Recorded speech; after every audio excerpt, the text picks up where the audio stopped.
Walk into an examination hall with nothing but a pen, an end card, and years of hope.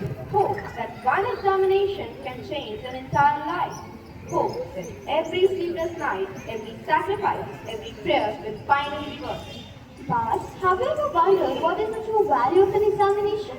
Is it the questions printed on a piece of paper, or is it the honesty, the fairness, and the trust that every student carries into that room?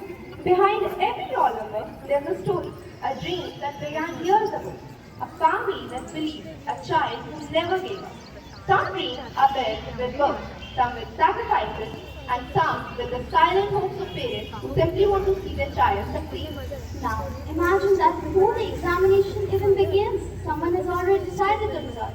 Not through hard work, not even through determination, but through money. When that happens, it isn't just a paper that trust is weak, justice weak, and somewhere an honest ruler's dream begins to slip away.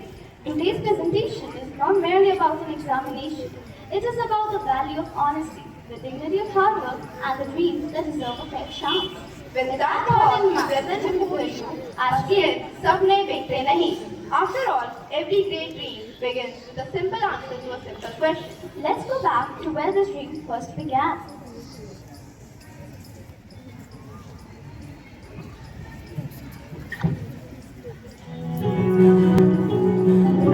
हर साल लाखों बच्चे सपने लेकर मेहनत करते हैं. कोई doctor बनना चाहता है, कोई इंजीनियर और कोई अपने माँ बाप की जिंदगी बदलना चाहता है. Okay, students, so tell me, what's your dream? What you're gonna be when you grow up? Think big, सिर्फ अपने लिए नहीं, बल्कि सोसाइटी और ह्यूमैनिटी के लिए. तुम बताओ Niket, what's your dream? Ma'am, मैं डॉक्टर बनूंगा, लोगों की जान बचाऊंगा. That's a wonderful dream. लेकिन याद रखना, ड्रीम सिर्फ देखने से पूरी नहीं होते. Success needs hard work, patience, discipline, and dedication. Yes, ma'am, I understand. मैं सिर्फ एक डॉक्टर नहीं, एक रिस्पॉन्सिबल और ऑनेस्ट डॉक्टर बनूंगा, जो जरूरतमंद लोगों की मदद करेगा. That's wonderful, Aniket. और वक्त बीतता गया. एग्जाम का दिन पास आने लगा. बस एक एग्जाम और मेरी जिंदगी बदल सकती है. भाई इतना स्ट्रेस क्यों ले रहा है? चलकर सब सेट हो जाएगा. सेट? मेरे लिए सिर्फ एग्जाम नहीं है. मेरे माँ बाप ने मेरी कोचिंग और पढ़ाई के लिए अपनी जमीन तक बेच दी. उन्होंने अपने सपने छोड़ दिए सिर्फ मेरे सपने पूरे करने के लिए. यार, इतना सैक्रिफाइस. हाँ, हर महीने फीस भरने के लिए उन्होंने कितनी मुश्किलें झेली है. अगर मैं फेल हो गई तो सिर्फ अपना नहीं, उनका भी भरोसा तोड़ दूंगी. तुम्हें ना इतनी मेहनत क्यों? आजकल पैसा से सब हो जाता है. नहीं, पैसा शॉर्टकट दे सकता है, लेकिन इज्जत और हक सिर्फ मेहनत से मिलता है.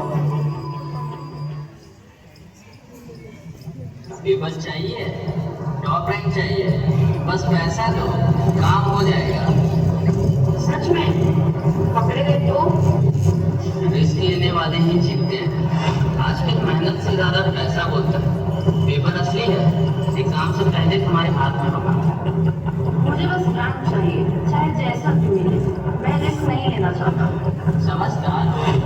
आजकल रैंक बिकती है और सपने खरीदे जाते हैं.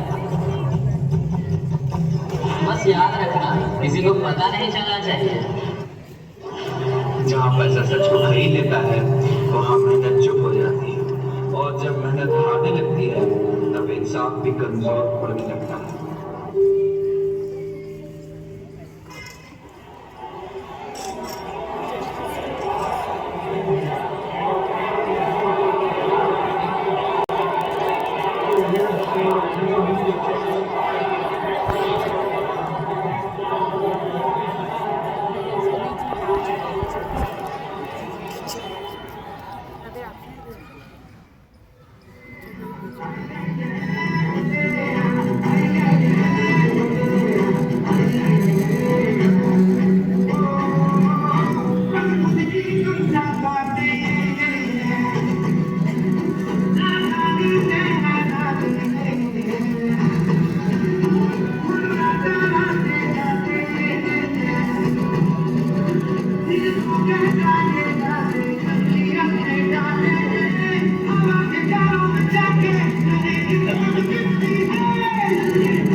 कैसा गए तो पेपर हुआ? अरे एकदम कर्जा हो। वाह, ये तो बड़ी खुशी की बात हो।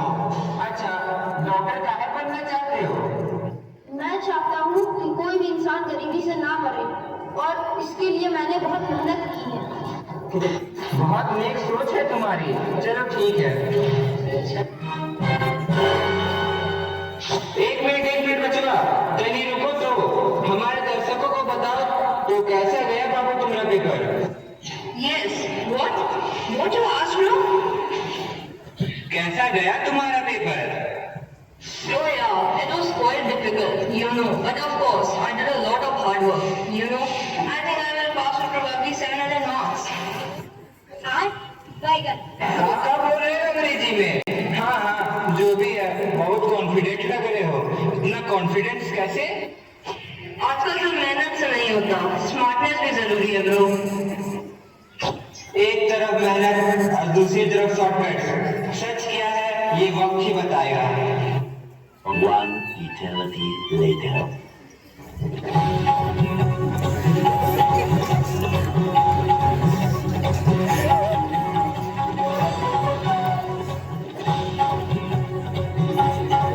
नमस्कार, आज देश का सबसे बड़ा सवाल ये एजुकेशन मिनिस्टर हमारे साथ है।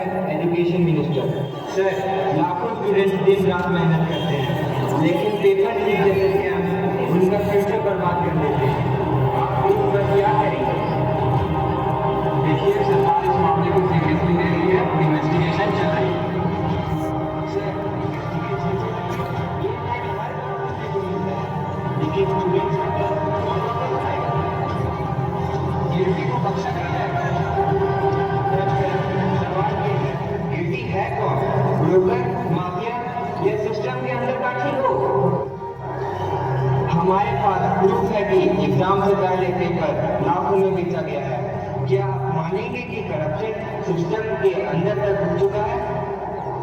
मैं अभी इस पर कुछ नहीं कह सकता।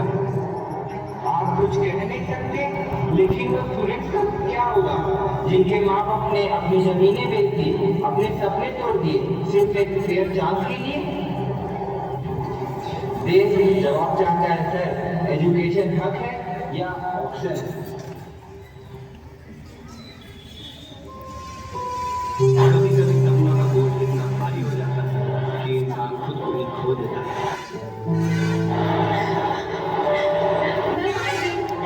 हो गया। माँ पापा ने मेरे लिए अपनी जमीन तक बेच दी, अपनी खुशियाँ छोड़ दी, और मैं उनका सपना भी पूरा नहीं कर पाई। पापा, माँ, माफ कर दो। आपने मुझ पर इतना भरोसा किया, पर अब मैं टूट गई। मुझमें अब सुधरने की और हिम्मत नहीं है।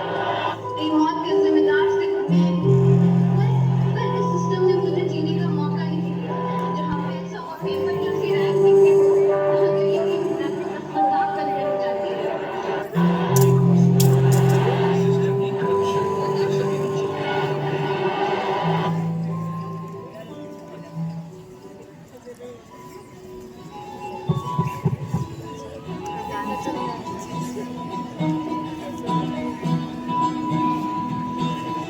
छुपी बहुत हुई सामने आ जाना, कहाँ ढूंढा तुझे, थकते हैं अब तेरी मोह, आजा सांझ हुई मुझे तेरी फिक्र तुमने आ गई, देख मेरी नजर आ जाना।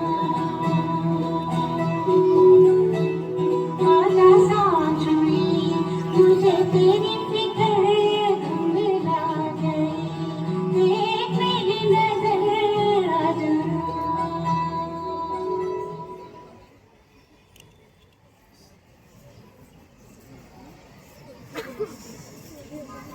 एक सपना टूटने की आवाज सिर्फ एक घर तक नहीं बल्कि पूरे समाज तक गूंजती है। नीट यूजी का एग्जाम 3 मई को हुआ था। इसमें लगभग 22 लाख बच्चों ने एग्जाम दिया था। लोग बहुत खुश थे क्योंकि एग्जाम बहुत आसान था और सबका एग्जाम बहुत अच्छा गया था, मगर इनकी खुशी को नजर लग गई। पेपर लीक हो गया। राजस्थान के एक सेंटर में एक गेस्ट पेपर के 120 से भी ज्यादा क्वेश्चंस ओरिजिनल क्वेश्चन पेपर से मैच हो गए। पेपर लीक हो चुका था। बच्चों ने अपना हौसला खो दिया। एनटीए ने री एग्जाम तो करवा लिया, मगर जो बच्चों ने अपना हौसला खो लिया था वो उसे वापस नहीं ला पाए। लगभग 14 बच्चे जो 18 से 19 साल के थे, उन्होंने सुइसाइड कर लिया। आखिर ऐसा कब तक चलेगा?